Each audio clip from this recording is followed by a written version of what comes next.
सुकून आबाद के जिनसे मैं आपको तकरीर करना है, उस मौके पर आप क्या कहेंगे? मोहतर सदर पंचायत, भाइयों और बहनों, आप जानते हैं कि हम यहाँ क्यों जमा हुए हैं?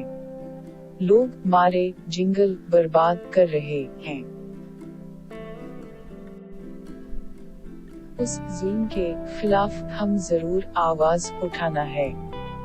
बड़ी खुशी की बात है कि हमारे सदर पंचायत मोटा खरगोश भी हमारे साथ हैं। हम सब मिलकर ये जुल्म खत्म करना है और जुल्म लोगों को यहाँ से भिगाना है।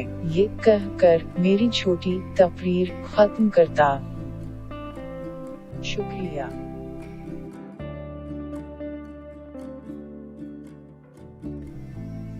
जानवर और परिंदे क्या देख रहे हैं?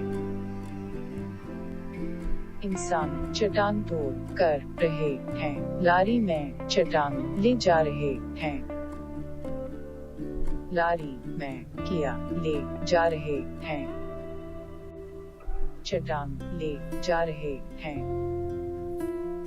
आखिर जानवर और परिंदों ने क्या किया होगा? उन्होंने जिंगल की बर्बादी के खिलाफ आवाज उठाई होगी। सब ने मिलकर जिंगल की बर्बादी के खिलाफ जुलूस निकाली और जलसा भी मना किया होगा।